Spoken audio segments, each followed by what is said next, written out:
네, 오늘 우리에게 주시는 하나님의 말씀은 출애굽기 20장 13절의 말씀입니다. 한 절 말씀인데요. 출애굽기 20장 13절 말씀, 십계명 6번째 시간이고요. 살인하지 말라라는 제목입니다. 제목이 구절이네요. 네, 우리 같이 한번 20장 13절 같이 읽도록 하겠습니다. 시작. 살인하지 말라. 한 번 더 읽을까요? 살인하지 말라. 네. 지금 정말 혼란스러운 시기, 저희들이 최근에 경험해보지 못했던 상황들을 살아가고 있습니다. 홍수가 나고요. 지금 장마가 50일 동안 지속되어졌던 것은 그 기상예보 관측 이래로 정말 드문 상황이라고 합니다. 지금 계속 장마가 오고 또 남쪽 지역에는 홍수가 나고 자연재해가 일어나고 있습니다. 또 지금 그 역병으로 인해서, 지금 코로나로 인해서 정말 혼란스러운 그 시간들을 보내고 있습니다. 어떻게 대처를 해야 될 것인지, 포스트 코로나, 위드 코로나, 새로운 다양한 신조어들이 나타나고 있고, 또 너무나도 많은 사람들이 미래를 예측하고 거기에 대한 무분별한 그 대안들을 제시하여서 우리가 참 혼란스러운 상황인 것이 사실입니다. 그럴 때 우리는 어떻게 해야 될까요? 어떤 길을 나아가야 될까요? 우리가 역사를 보면은 이런 일들이 지금 우리가 살아가고 있는 이 시대에만 발생한 것이 아니었었으면 우리는 역사를 통해서 볼 수 있습니다. 그 로드니 스타크가 쓴 기독교의 발흥을 보면은 첫 번째, 그 AD 예수님이 부활하시고 승천하신 뒤에 AD 300년까지 교회가 공교회로서 인정받기 위해서 지냈던 그 암흑과 같았던 그 300년의 시간 동안 두 번의 큰 역병이 있었던 것을 역사는 이야기하고 있습니다. 첫 번째가 뭐냐면은 갈레노스 역병이라고 AD 165년부터 180년까지 무려 15년 동안 발생한 역병이 있었는데요. 그때 황제가 아우렐리우스 황제였었는데 그 아우렐리우스 황제조차도 이 역병으로 인해서 사망하게 되어지고요. 그 당시에 로마 인구의 4분의 1 이상이 목숨을 잃게 되어지는 참혹한 일들이 있었습니다. 두 번째로는 키프리나우스 역병이었는데 홍역이었습니다. 249년부터 262년 동안 13년간 발병이 되었었고, 로마시에서 하루에 5,000명이 죽었었고, 알렉산드리아라는 그 도시에서는 인구의 3분의 2가 사망하게 되어지는 그런 어려운 시간들을 초대교회는 통과했던 것으로 역사는 이야기하고 있습니다. 밖에서는 기독교를 향한 엄청난 핍박들이 있었고, 또 환경적으로는 이런 역병들이 발생하고, 그냥 지금 저희들 몇 개월 지난 것도 이렇게 힘든데 15년 동안, 13년 동안 두 차례나 그 역병이 발생하면서 인구의 3분의 2 이상이 죽게 되어지고 로마의 4분의 1 이상이 죽게 되어지는 것, 밖에는 시체가 나뒹굴고 그 수없이도 많은 그 두려움과 공포, 모든 사회가 정지되어져 있던 그런 상황들을 이미 이 교회는 두 번이나 통과했던 그 저력이 있다라는 것이죠. 그랬을 때 우리가 무엇에 주목해야 됩니까? 그 상황들 속에 요한계시록은 어떤 말씀입니까? 그 핍박이 있고 수많은 교회들이 넘어져가고 또 고통받고 있는 것처럼, 배교가 일어나는 것처럼 눈에 보이는 그 현실 속에서 이 요한에게 계시로 임한 그 말씀을 통해서 보여진 현실은, 영적인 현실은 완전히 다른 것이었죠. 여전히 그 약해 보이고 순교를 당하고 피를 흘리며 죽어가고 있는 그 교회들 가운데 여전히 예수 그리스도는 어린 양으로서 그곳에 서서 교회 사이를 거니시면서 그 교회들을 다스리고 계시며 예배를 받고 있는 것을 그 요한계시록은 보여주고 있는 것입니다. 그 말씀을 통해서 그 고난이 오고 그 핍박이 올 때마다 교회는 눈에 보이는 현실에 반응하는 것이 아니라 눈에 보이지 않지만 그곳에 부활하셔서 만왕의 왕으로 다스리고 계시는 그 예수님께 반응함으로 그 당시에 수없이 많이 그 길거리에 버려진 그 시체들을요, 기독교인들이 먼저 나가서 옮기기 시작했고, 또 기독교인들이, 이방 종교들은 하지 못했던 일들을 기독교는 했습니다. 이방 종교들은 다 문을 닫고 다 회피하고 도망갔었는데, 기독교인들만이 그 역병을 맞서서 문을 열고 자신의 재물을 나누어 주고, 또 어렵고 소외된 사람들을 찾아가서 살리는 방식으로서 그 역병들을 맞이하였다라는 거예요. 예, 지금 우리에게 주어진 이 상황 속에서 우리가 해야 되는 그것도 무엇입니까?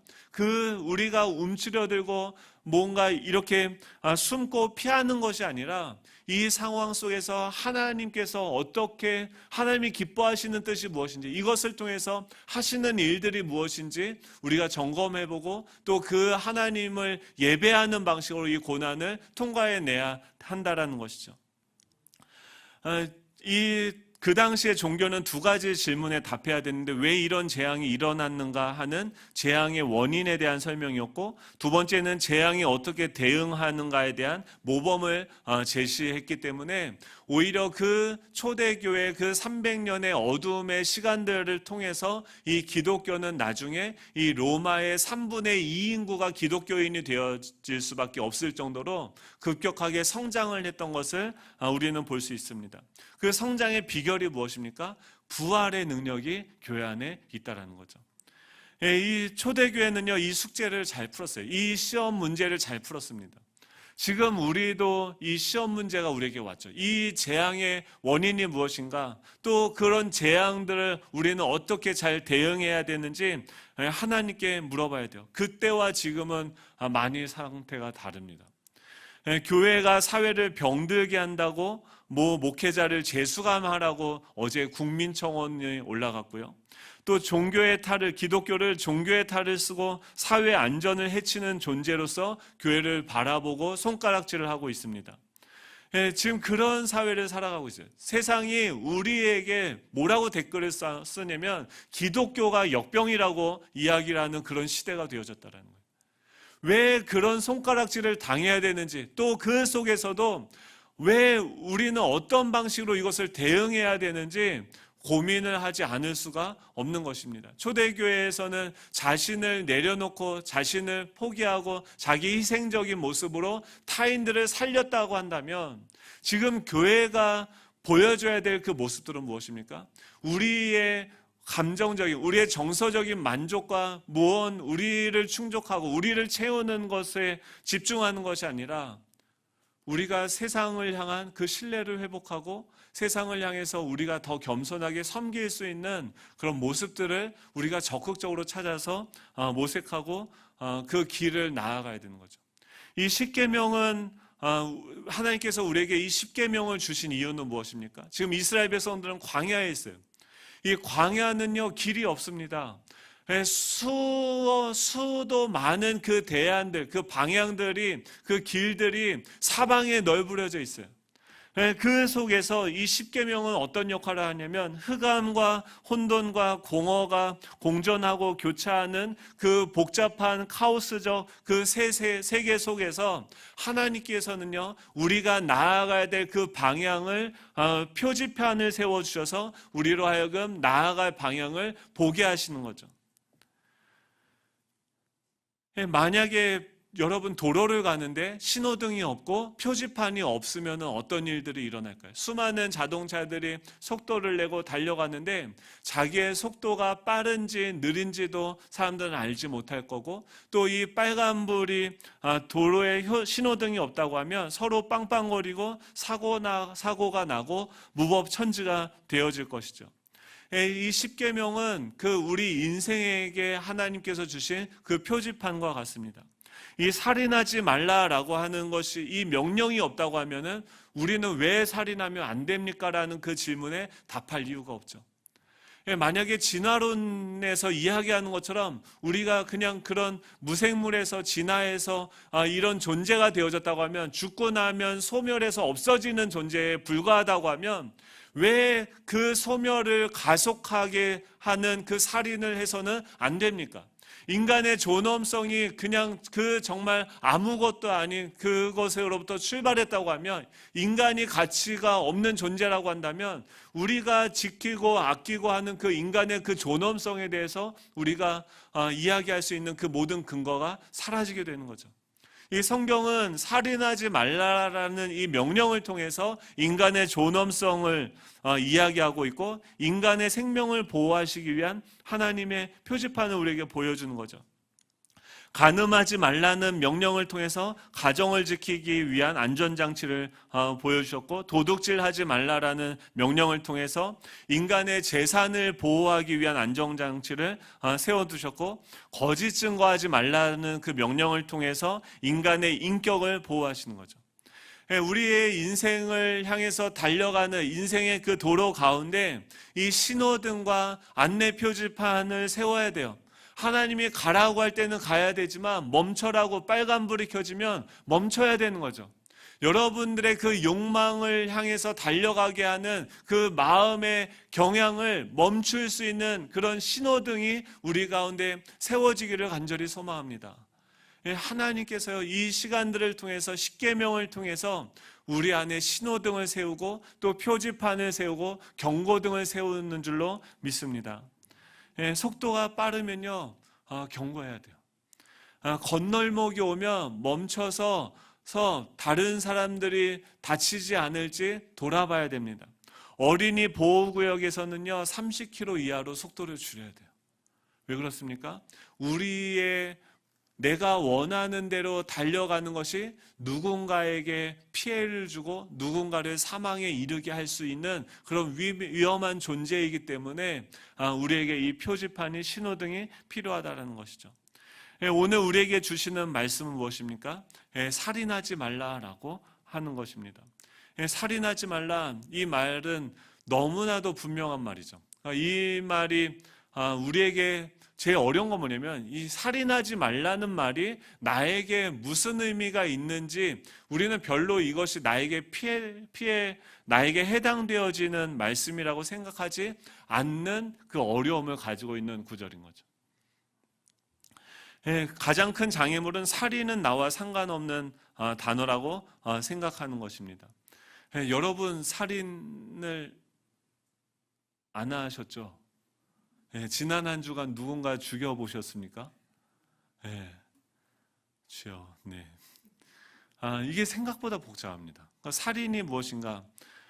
어떤 경찰이 죽을 힘을 다해서 도망치는 그 사람을 뒤쫓으면서 저놈 잡아라 라고 소리를 지르면서 쫓아가고 있었습니다. 그런데 마침 맞은편에 신부님이 걸어오고 있었는데, 그 쫓고 있는 그 범인을 그가 막을 수 있는데 그냥 도망치게 내버려두는 거예요. 그래서 결국 그 범인을 이 형사가 놓치게 되어지고 신부님에게 가서 따졌습니다. 아니 신부님, 어떻게 도대체 무슨 이유로 그 살인자를 그냥 도망치게 놔주셨습니까? 그러자 그 신부님이 이렇게 이야기합니다. 살인자라니요, 도대체 살인자가 무슨 뜻입니까? 라고 질문을 했습니다. 살인자가 누구긴요, 죽이는 사람이죠. 그렇군요. 그러면 죽이는 사람이라고 하면 도살장의 도축자를 말씀하시는군요. 말도 안 되는 소리 하지 마십시오. 살인자는 그게 아니라 다른 사람을 죽이는 사람이 살인자입니다. 그러자 그 신부님이 또 대답을 합니다. 그러면 전쟁터의 군인을 말하는 것이군요 라고 이야기합니다. 무슨 엉터리 같은 말씀을 하십니까? 살인자는 평화시에 남을 죽이는 사람이 살인자입니다. 그러자 신부님이 또 얘기합니다. 그럼 사형장에서 사형을 집행하는 공무원이 살인자군요.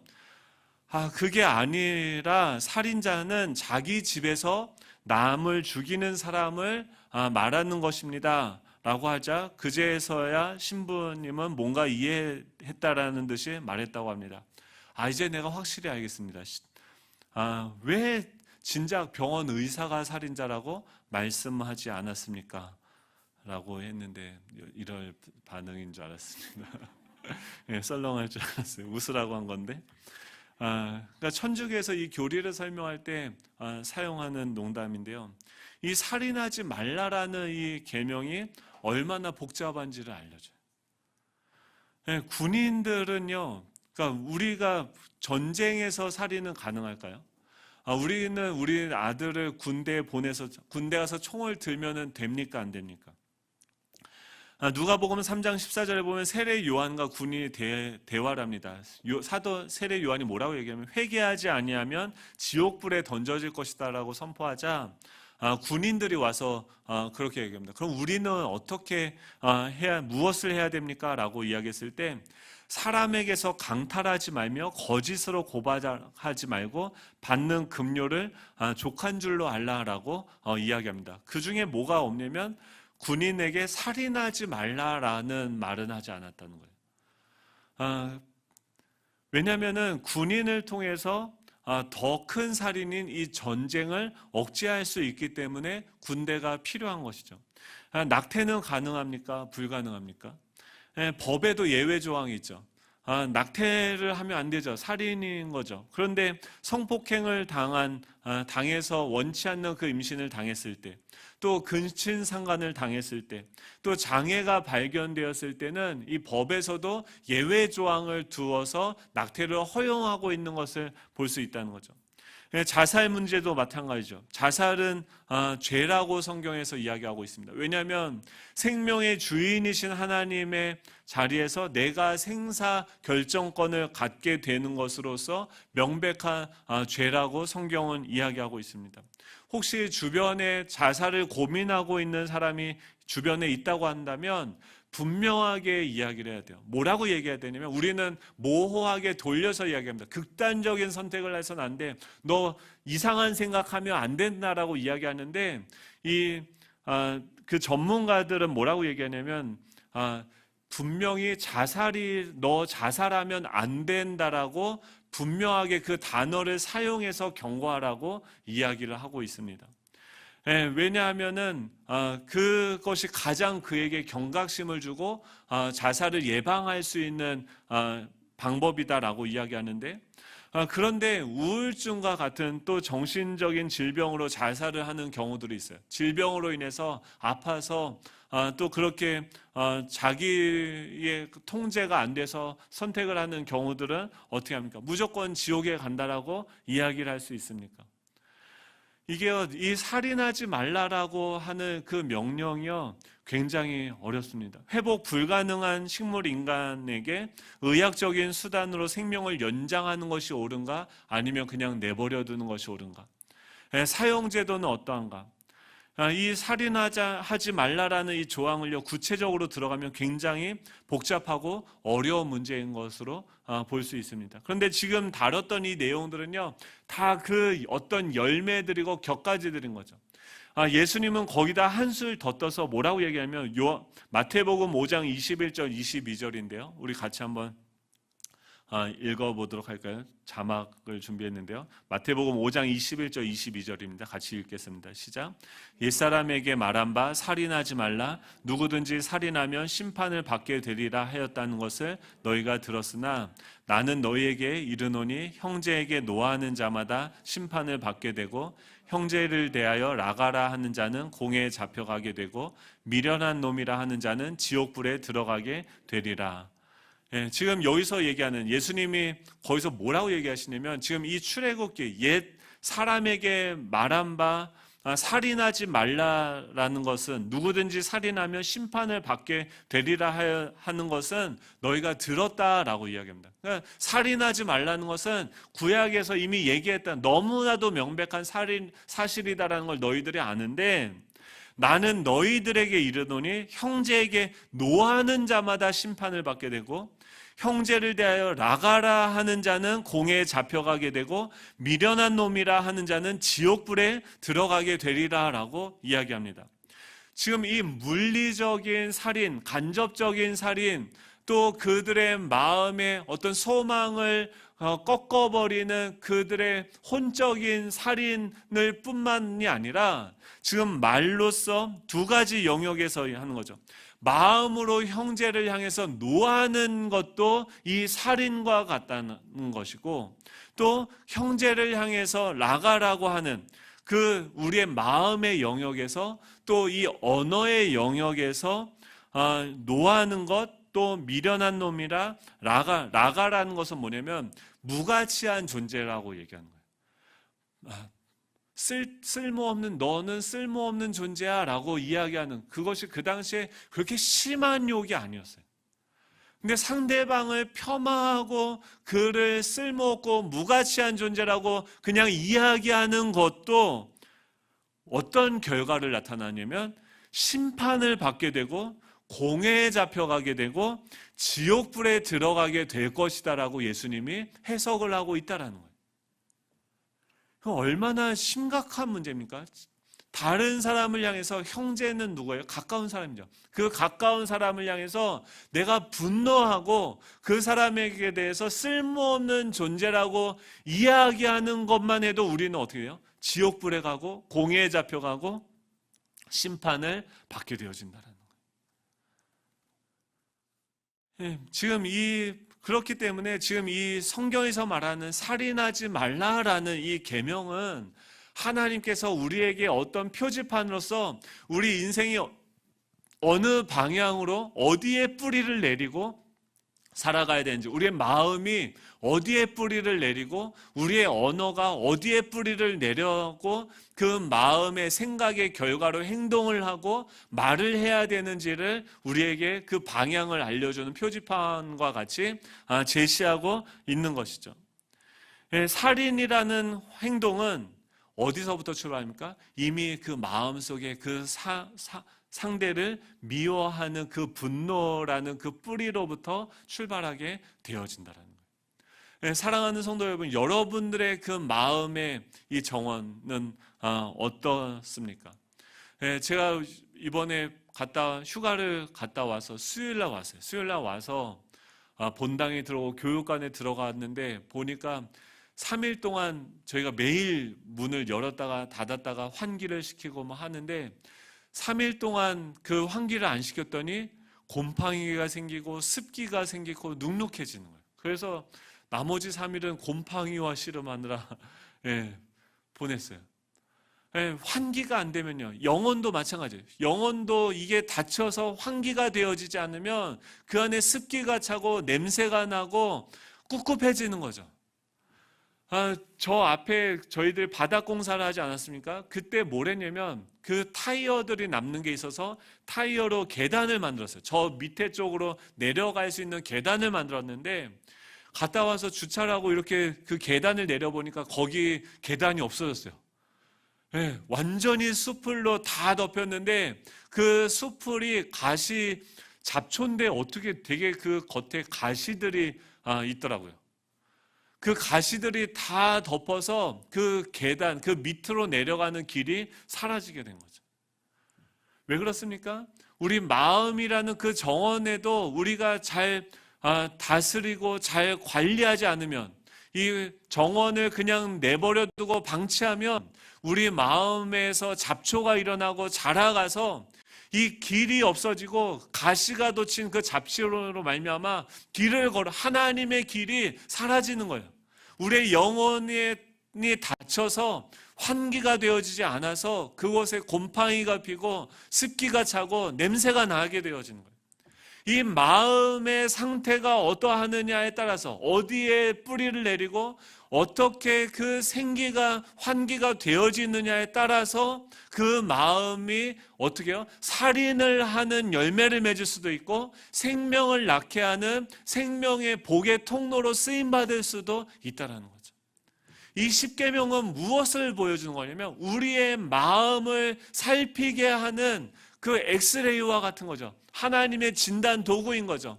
우리의 삶의 방향을, 우리 안에 있는 보이지 않는 그 분노들을 드러나게 하고 그 우리 마음의 뿌리가 지금 어디로 향하고 있는지를 보여주는 거죠. 한자로 보면은 이 사람 인자가 어떻게 되어져 있습니까? 그림을 보시면은 사람 인자가 두 사람이 같이 의지하고 있는 것이 사람인 거죠. 제가 원래 그 밑에 주는 그리스도시요 살아계신 하나님의 아들이십니다를 이렇게 흰색으로 썼는데 이거 자막을 해주시는 저희 아내님께서 안 보인다고 검은색으로 바꿔주셨어요. 감사합니다. 근데 저는 일부러 하얀색으로 했어요. 왜 하얀색으로 했냐면 사람 인자가 서로가 어떻게 해요? 서로 인간은 어떤 존재예요? 서로 의지하고 신뢰하는 존재죠. 근데 서로 사랑하고 신뢰하는 그 존재가 되기 위해서는 그들이 어디 위에 서 있어야 돼요? 주는 그리스도시요 살아계신 하나님의 아들이십니다. 주님이 지금 살아계시고 이 성부, 성자, 성령 하나님이 살아계시고 그분의 사랑과 신뢰의 관계 가운데 우리가 서 있어야 되는 거예요. 그 삼위 하나님이 지금 나와 함께하고 계시고 나를 사랑하시는 것이 보여져야지. 그림을 계속 저의 얼굴 봐서 뭐 하겠습니까? 예, 그림을 보여주시면 그 밑에 뭐예요? 주는 그리스도시요 살아계신 하나님의 아들이십니다가 나에게 고백이 되어지는 그 위에 우리의 존재가 서 있을 때, 그 고백에 우리의 뿌리가 내려질 때 우리는 어떻게 해요? 서로를 인간답게 대할 수 있게 되는 거예요.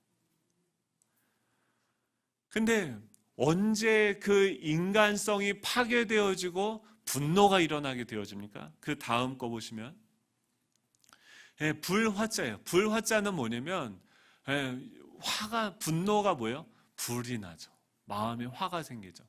왜 화가 생깁니까? 그 사람 인자에 마음 심자가 있는데 그 사람이 각각 자기의 마음을 주장하는 거죠. 그래서 내 생각대로, 내 마음대로 되어지지 않는 것, 그 마음이 되어져야 되는데 그것이 되어지지 않을 때 우리는 어떻게 해요? 화가 나고 분노가 일어나게 되어지는 것입니다. 그런데 그 내 생각대로 되어지면은 그것이 잘 되는 거겠죠. 세상 사람들이 모든 사람들의 그 마음대로 하나님이 그 사람들의 기도대로 응답한다고 하면 벌써 세상은 멸망했습니다.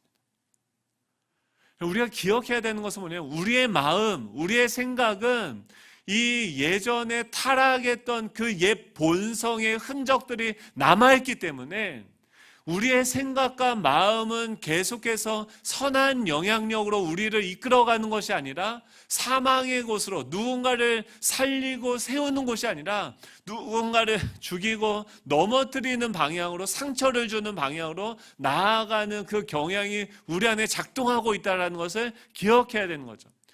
이 세상은 어둠이에요. 그 어둠 가운데 무엇을 붙잡아야 됩니까? 하나님의 말씀을 붙잡아야 되는 거죠. 제가 지난주에 아내와 저희는 매주 싸웁니다. 여러분들도 싸우잖아요. 왜 저만 싸우는 것처럼. 근데 이거를 예화를 자꾸 이제 들려고 하면은, 그러니까 아내가 잘못됐다는 게 아니라 제가 뭔가 잘못됐다는 게 아니라 우리 실존이 그렇다는 거예요. 근데 싸우는 이유를 봐도 진짜 유치해요. 뭐냐면 저희가 지난 주일 저녁에 뭘 했냐면 이제 휴가가 시작이지 않습니까? 얼마나 기뻐요. 그러니까 우리가 치킨을 희생하면서 화목제를 드리려고 했어요. 우리가 가족들이 모여서 저 맛있는 집이 생겼어요. 치킨과 떡볶이를 같이 팝니다. 그래서 거기 가서 우리 세 아들과 함께 가서 치킨을 먹으며 우리가 화목을 도모하자 하고 갔어요. 그래서 치킨을 먹는데 제가 싫어하는 게 있어요. 뭐냐면 제 아내한테 계속 제가 얘기하는 거 뭐냐면 아이들이 잘 안 먹어요. 진짜 배가 불렀어요. 치킨을 안 먹어요. 제 사전에는 이해할 수 없는 건데 그 이해할 수 없는 걸 여러분들은 이해하시죠? 치킨을 안 먹을 수도 있는 거잖아요. 그렇죠? 근데 저는 그게 이해가 안 돼요. 그러니까 아이들이 안 먹는 걸 보면 화가 나고 또 우리의 목적은 뭐예요? 이걸 먹고 화목하게 뭔가 아이들과 모든 사람들이 행복하게 이 휴가를 시작하자는 의미였는데 제가 먼저 화를 냈어요. 뭘 화를 냈냐면 애들이 치킨을 안 먹으니까 아내가 그걸 집어서 입에 먹여주는 거예요. 근데 저 아내는 어떤 생각이 있냐면 제가 옳다라고 생각하는 것은 뭐냐면 이 아이들이 안 먹으면 굶어봐야 된다고 생각해요. 그래서 벌써 동의 안 하는 모습들 여러분 영상을 통해서 다 보입니다. 손가락질은 하지 마십시오. 그러니까 아이들이 치킨을 먹든지, 지금 생각해보면 먹든지 안 먹든지 먹어봤자 뭐 뱃살이 더 나오겠죠. 그 기름 안 좋은 거. 근데 그거를 먹여주는 것은 저에게는 어떤 이미지가 형성이 되냐면 아이들의 자발성을 해친다라고 생각해요. 그래서 아이들이 성장을 할 때 내가 뭘 하지 않아도 누군가가 내 입에 자동적으로 넣어주니까 어려움이 생기고 고난이 오고 힘든 일이 생길 때도 누군가가 나에게 그냥 자동적으로 떠먹여 줄 것이다 라고 생각하는 것 때문에, 그래서 계속 먹여주면 얘네들은 끝까지 부모에게 의존하게 되어질 가능성이 크다라는 것이 저의 주장이에요. 근데 아내는 뭐냐면, 뭐 치킨 먹는데 그렇게 복잡하게 생각하냐는 거예요. 사랑하면 먹여줄 수도 있고 자기는 그걸 주면서 사랑을 표현하는 것이다라는 거죠. 근데 지금 이 아내의 말과 아내의 생각과 저의 생각, 여러분 저의 생각이 맞습니까? 아내의 생각이 맞습니까? 어떤 분은 저의 의견에 동의할 수도 있고 어떤 분은 아내의 의견에 동의할 수도 있겠죠. 근데 그러면서 지금 뭘 하고 있어요? 싸우고 있어요. 서로 자기의 의견이 맞다라고 이야기하면서 원래 우리가 그 치킨을 먹게 된 건 뭐예요? 서로 사랑하고 신뢰하고 우리 가족이 화목해지기를 원하는 건데, 그것을 위해서 하는 나의 행위의 정당성을 증명하면서 서로 싸우는 거죠. 그게 우리라는 거예요. 네. 그래서 그랬을 때 제가 이 말씀을 준비하면서 아내도 상처를 받고 저도 상처를 받는 거예요. 아니 어떻게 남편 얘기를 그렇게 존중을 안 하면 되잖아요 라고 생각하면 또 여러분이 뭐라고 하시겠죠? 이게 어려워요. 근데 말씀을 준비하면서 제가 은혜가 넘칠 때는 예전에도 신혼 초기에 계속 싸웠어요. 왜냐면 다르니까. 저는 다른 것을 하나씩 논쟁을 통해서 서로 합의점을 찾아서 우리가 그 기준들을 세워가자는 입장이고, 아내는 그냥 서로 사랑하면 서로의 다른 점을 포용하고 신뢰해줘야 된다는 입장인데, 그것이 합의되어지기까지 수많은 시간들 걸리고 수많은 전투를 우리가 경험을 하면서 결론 내어진 게 뭐였냐면, 제가 새벽에 기도하면서 하나님이 주신 마음이 그거였어요. 주는 그리스도시요 살아계신 하나님의 아들이십니다. 너 아무리 너의 아내를 그렇게 이야기한들 아내를 너가 변화시킬 수 있냐는 거예요. 그러면 너는 너 스스로를 변화시킬 수 있는가? 라고 얘기했을 때 저도 못 변화시켜요. 근데 너가 지금 뭐 하고 있는 거냐는 거예요. 그래서 그 다음부터 제가 어떤 방식으로 했냐면 하나님에게 아내를 일렀어요. 아내 마음에 안 드는 거 있으면 하나님 저 인간 좀 보세요 하면서 저걸 보십시오. 저게 옳습니까? 하면서 하나님께 고발했어요. 그리고 아내한테는 어떻게 했냐면 사랑하고 신뢰하기로 했어요.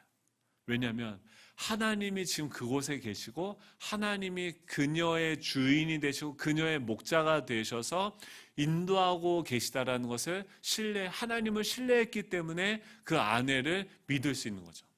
근데 그 이후에 그렇게 하나님을 신뢰하는 방식으로 나아가고 하나님께 내 뿌리를 계속 내리는 방식으로 보게 되어졌을 때 저 자신의 모습을 봤는데 대부분 10의 8은 제가 틀린 거더라고요.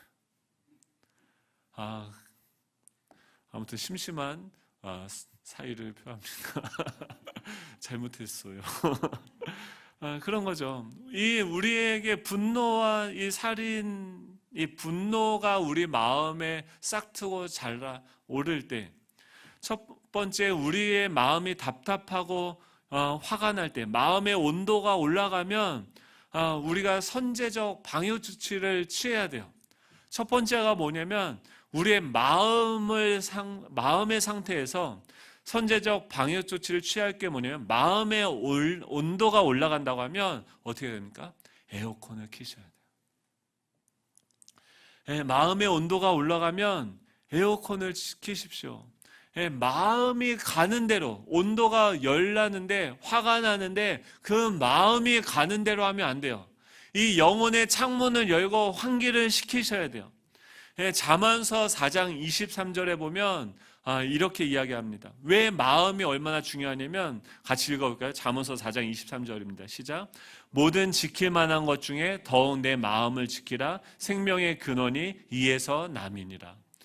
지금 뭐라고 합니까? 모든 지킬 만한 것 중에 지금 우리가 마음을 지켜야 돼요. 체온계를 우리가 대면서 체온이 올라갔는지 낮은지를 점검하듯이 우리 마음의 체온기로 점검을 해야 돼요. 마음의 온도가 올라갔는지 낮아졌는지, 체온이 올라갔다고 하면 에어컨을 키든 해열제를 먹든 그 온도를 떨어뜨릴 수 있는 환기를 시켜야 된다는 거죠. 이 마음의 온도가 올라가면 안 돼요. 마음의 이 분노가 그대로 있어서는 안 돼요. 왜 그러냐면 그 마음을 지켜야 돼요. 마음에서 생명의 근원이 이에서 난다라고 얘기합니다. 즉 마음의 뿌리가 하나님께로 박혀서 더 그 삼위 하나님의 사랑과 신뢰로부터 내 뿌리가 내려지고 거기서부터 공급이 되어진다고 하면, 하나님이 내 아내와 함께하고 계시고 내 자녀와 함께하고 계시고 하나님이 그들을 변화시킬 수 있는 능력이 있다는 것을 믿는다고 한다면, 그 하나님을 우리 삶 속에 우리의 영혼 가운데 살아계시다라는 것을 믿고 초청해야 돼요. 그게 뭐예요? 마음의 에어컨을 켜는 거예요. 두 번째는 잠언 25장 28절에 보면 자기의 마음을 제어하지 않는 자는 성읍이 무너지고 성벽이 없는 것과 같으니라. 지금 외적인 상황, 온도가 중요한 게 아니라 내 마음을 컨트롤할 수 있어야 된다는 거예요. 내 마음을 제어하지 못하는 자는 성읍이 무너지고 성벽이 없는 것과 같다는 거예요. 성벽이 없다는 건 뭐예요? 면역 체계가 다 무너진 것과 같다는 거예요. 내 마음을 컨트롤할 수 없다고 하면 모든 바이러스가 들어오는 것에 대해서 우리가 면역 반응을 일으키고 그것과 싸울 수 있는 준비가 되어지지 않는다라는 거죠. 그래서 뭐예요? 마음을 지켜야 되죠. 그럼 어떻게 하면 지킬 수 있습니까? 빌립보서 4장 6절 7절인데요. 같이 읽어볼까요? 시작. 아무것도 염려하지 말고 다만 모든 일에 기도와 간구로 너희 구할 것을 감사함으로 하나님께 아뢰라. 그리하면 모든 지각에 뛰어난 하나님의 평강이 그리스도 예수 안에서 너희 마음과 생각을 지키시리라. 어떻게 해야 됩니까? 어떻게 마음과 생각을 지키시리라. 그리스도 예수 안에서 너의 마음과 생각을 지켜줄 것이다. 무엇이요? 하나님의 평강이 여러분들의 마음과 생각을 지켜줄 것이다. 너희들의 마음을 컨트롤할 수 있을 것이다. 분노에게 마음을 빼앗기지 않고 이 생명의 생각, 평강의 생각이 너의 마음을 지배할 수 있을 것이다 라고 이야기했는데, 어떻게 하면 됩니까? 아무것도 염려하지 말라는 거예요. 그리고 다만 그 모든 일에 기도와 간구로 너희 구할 것을 감사함으로 하나님께 아뢰라는 거예요. 속상하고 화가 나고 하는 그 모든 것들, 염려되는 것들을 하나님께 감사함으로 아뢰라는 거예요. 그건 뭐냐면 믿음으로 하나님께 선포하라는 거예요. 하나님께 고백하라는 거예요. 하나님께 일르십시오. 하나님이 들으세요. 바로를 잃으니까 하나님이 들으시고 구원자를 보내시는 줄로 믿습니다. 그 바로 왕도 이기시는 하나님이세요. 감사함으로 하나님께 아뢰고 그 현장에 감사함으로 하나님께 아뢰는다는 거면 그곳에 하나님이 함께하고 계신다라는 것을 믿는 거예요. 그리고 그 상황보다 하나님이 크시다라는 것을 믿는 것이고, 하나님은 어떤 분이세요? 우리에게 복을 주시길 원하시고 우리를 지키시기를 원하시는 분이세요. 하나님은요, 그 얼굴을 우리에게 드셔서 은혜 주시기를 원하고 그의 얼굴을 우리에게 향하여서 우리에게 평강 주시기를 원하시는 그 주님이 지금 나와 함께하고 계시다라는 거예요. 그 하나님께 내 뿌리를 올려야 돼요. 그리고 거기서부터 공급받게 되어지는 그 정서로 내 마음을 채워야 되는 거예요. 에어컨을 틀고 환기를 시켜야 돼요. 내 안에 곰팡이를 사라지게 해야 돼요. 내 안에 있는 그 독버섯과 같이 자라는 그 분노의 씨앗들을 다 제거해 버려야 돼요. 락스를 뿌리면 곰팡이가 사라집니다. 예수 그리스도의 보혈의 능력으로 우리 마음의 곰팡이가 사라지게 될 줄로 믿습니다. 분노가 사라질 줄로 축복합니다. 우리의 마음 가운데 은혜와 평강이 날마다 다스려야 돼요. 아까도 뭐라고 해요? 저도 좀 전에 예배 드리면서 마음이 너무 속상했어요. 근데 누군가가 와서 그러는 거예요. 목사님, 옥수수가 자랐어요. 옥수수가 부쩍 자랐어요. 나가서 보니까 30cm는 자랐어요. 근데 며칠 전만 해도 폭우에 의해서 다 쓰러지고 넘어졌던 거였어요. 농사 망했구나 생각했는데 그들이 다시 일어나서 훌쩍 자라게 되어진 거예요. 지금 이 시간들 하나님이 살아계십니다. 이 코로나보다 하나님이 크십니다. 하나님은요 틀린 분이 아니세요. 하나님은 여전히 우리에게 복을 주시길 원하시고 우리를 지키시기를 원하세요.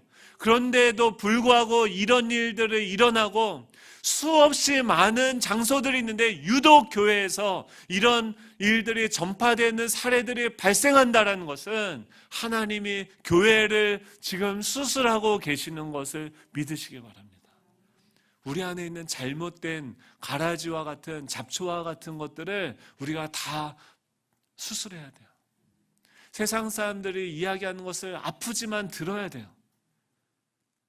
그리고 우리 안에 있는 그 탐욕, 우리의 마음, 자기중심성을 향해서 가던 길을 멈추고 하나님께 돌아갈 때 하나님은 다시금 우리를 통해서 생명샘이 솟아나게 할 줄로 믿습니다. 첫 번째는 그 마음의 선제적 방역 조치가 이루어져야 된다고 하면 두 번째는 언어에서도 선제적 방역 조치가 이루어져야 됩니다. 지금 이 사람들에게 그 상대방이 짜증이 나니까 마음에 들지 않으니까 나가라고 했겠죠. 그냥 욕했겠습니까? 근데 그 나가라 할 때 뭐가 돼요? 심판이 임한다는 거예요. 이건 뭐예요? 정죄가 일어난다는 거예요. 지옥불로 들어간다는 거예요. 그 상대를 정죄하는 그 나가라 하는 너 나가야 너 쓸모없는 존재야 라는 그 말을 통해서 지옥불이 가서 그의 인생을 불태운다라는 거예요. 그 말이 내 입술을 통해서 내 혀를 통해서 나아가는 순간 내 안에서도 이 지옥불이 활활 타오르기 시작한다는 거예요. 지옥불이라는 게 뭐예요? 지옥은 뭐예요? 하나님이 계시지 않는 곳이 지옥이에요. 그 언어에 하나님이 보여지지 않는다고 하면 지옥불이 우리의 입술을 통해서 나아가는 거예요. 그것은요, 내 영혼을 상하게 하고 상대방의 영혼을 살인하게 되어지는 거예요. 그러면 어떻게 해야 됩니까? 유 메시지가 아니라 아이 메시지로 대화하라는 거예요. 유 메시지로 대화할 때 예수님은 어떻게 하셨습니까? 그 베드로를 향해서 베드로가 실패하고 예수님을 알지도 못하고 따라오지도 않을 때 예수님은 그를 보면서 유라고 했을 때 유 메시지, 당신은 어떤 존재입니다라고 이야기했을 때는요, 축복의 말, 생명의 말, 하나님이 당신을 자녀로 받아주셨습니다. 하나님이 당신을 특별한 존재로 세워주셨습니다. 그 축복의 말들이 유 메시지로 나아가요. 근데 상대를 향한 비난의 말이 나올 때는 아이 메시지로 가야 돼요. 이것도 얘기를 해야 돼요. 근데 어떻게 얘기해야 되냐면, 예를 들어서 아이들한테 전화가 왔어요. 전화가 와서 엄마, 지금 밖에서 놀다가 지금 너무 재밌어서 그런데 3시간만 더 놀다 가면 안 돼요? 라고 얘기하면은 여러분 엄마들은 어떻게 대답하십니까? 안 돼! 하고 착 핸드폰 접어버리죠. 안 돼! 얼마나 빨리 끊으신지 몰라요. 발로 내기를 다 하죠. 그러면은 안 돼! 그건 다행이고, 너 제정신이야? 미쳤어! 저희 집의 얘기가 아닙니다. 저희 애들은 어딜 나가지 않습니다. 그런 얘기를 했을 때, 너 미쳤어? 정신 나갔어? 라고 하면, 근데 부모님은 왜 그렇게 얘기합니까? 왜 아이가 오늘 친구네 집에서 자고 오면 안 돼라고 했을 때 부모가 그걸 허락하는 게 무조건 그게 사랑입니까? 아니죠. 어떻게 딸이 아들이 나가서 밤을 새고 놀다가 무슨 일이 있을지 모르는데 어떻게 그것을 부모로서 허락할 수가 있겠어요? 근데 너 미쳤어가 아니라 뭐라고 얘기하냐면 아이 메시지, 너가 미쳤어라고 하면 지옥불이 나가는 거예요. 근데 그게 아니라 아이 메시지는 뭐냐면 너가 그렇게 지금 밤을 새고 한다고 하면 나는 밤새 걱정을 할 것 같아. 난 밤새 잠을 자지 못할 것 같아. 엄마는 너를 사랑하고 너를 위한, 그게 사실 그 마음이잖아요. 그러면 어떻게 얘기해야 됩니까? 당신이 이렇게 하니까, 제가 아내한테도 뭐라고 얘기했어야 아내가 화를 안 냈을까? 여보가 아이들을 그것을 치킨을 먹여주는 것이 나는 불편해. 왜 불편하냐면 아이들의 자립성이 폄하되어질까봐 나는 그것이 걱정이 된다라고 얘기했을 때, 그럼 아내를 공격하고 정죄하는 게 아니라 남편이 아이들의 자립성에 대해서 걱정하는구나로 듣게 되겠죠.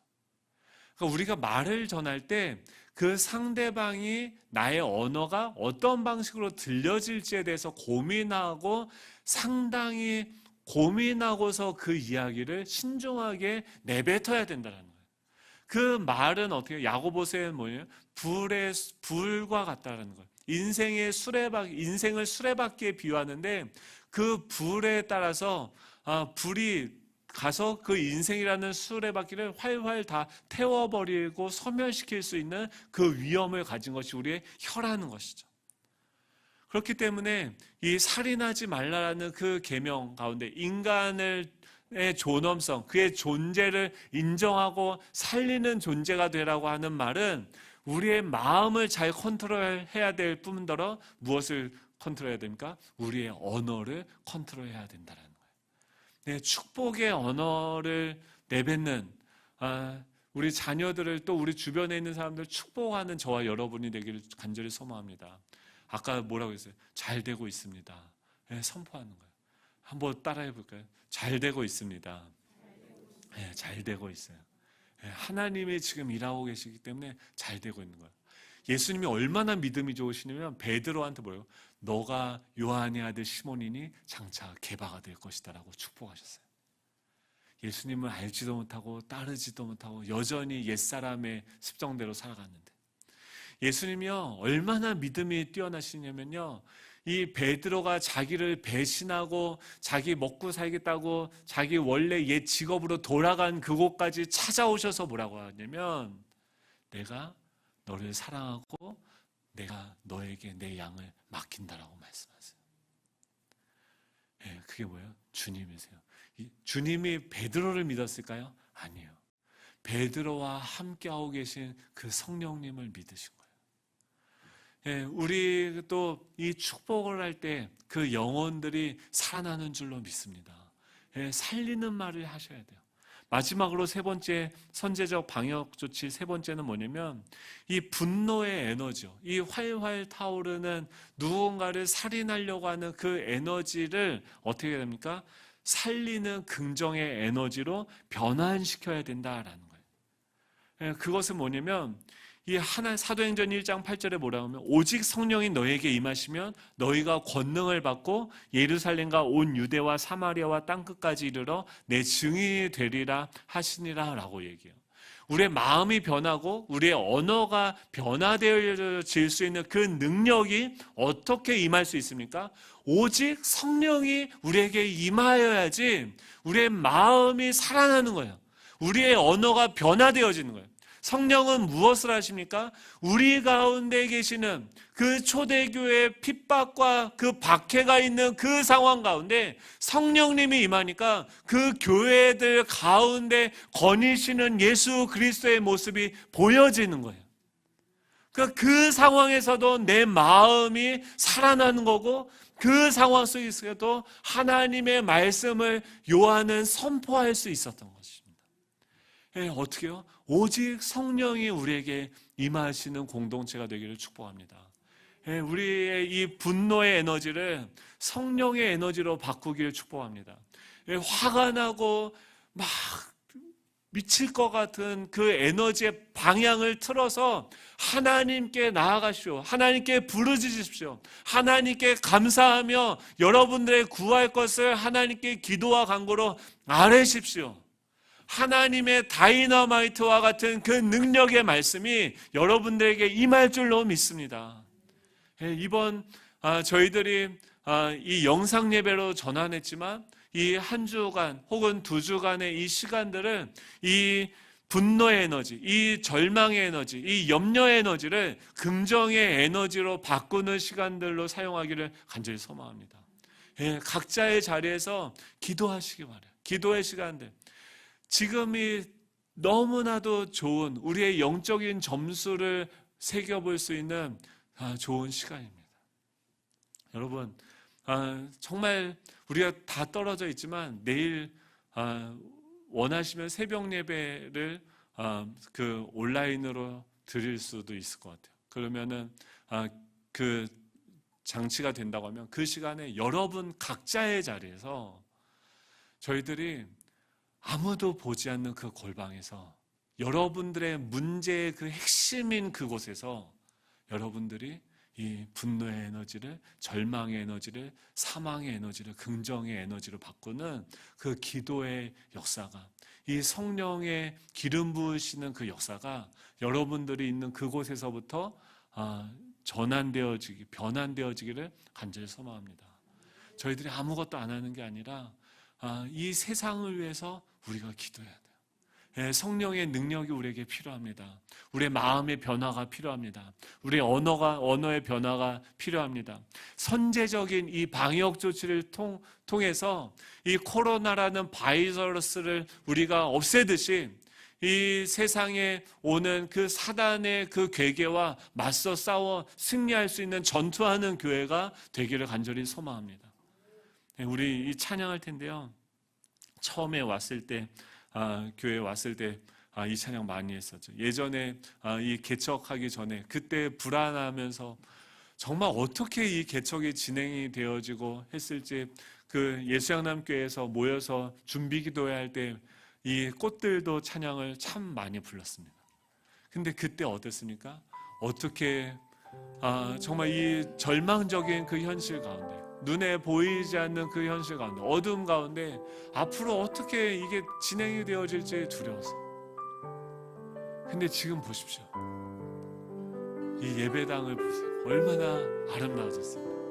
얼마나 교회 밖에도 보세요. 식당이 생기고 길이 생기고 바닥이 바뀌고 사람들이 모여서 이 코로나가 있는 상황에서도 영상으로 예배를 드릴 수 있는 이 설비들이 갖추어졌어요. 얼마나 감사합니까? 하나님은요, 한 번도 우리를 버린 적이 없어요. 하나님은 한 번도 우리를 떠나신 적이 없는 줄로 믿습니다. 그럼에도 불구하고 우리에게 이 아픈 현실이 찾아온다고 하면 그것은 우리를 살리기 위한 하나님의 손길인 줄로 믿습니다. 하나님, 이 수술을, 이 고통의 시간들을 우리가 잘 감당하고 버티고 그 생명을 붙잡고 이겨낼 수 있게 하여 주십시오. 하나님, 이 생명샘이 우리 가운데 솟아나게 하여 주십시오. 하늘이 열리고 하나님의 영광을 보여주는 그 교회가 우리가 되게 하여 주십시오. 다시 세상의 유일한 소망이고 세상의 유일한 희망인 교회가 되게 하여 주십시오. 우리 그 마음으로, 기도하는 마음으로 우리 다 같이 일어나셔서 이 찬양하고 기도하며 나아가도록 하겠습니다.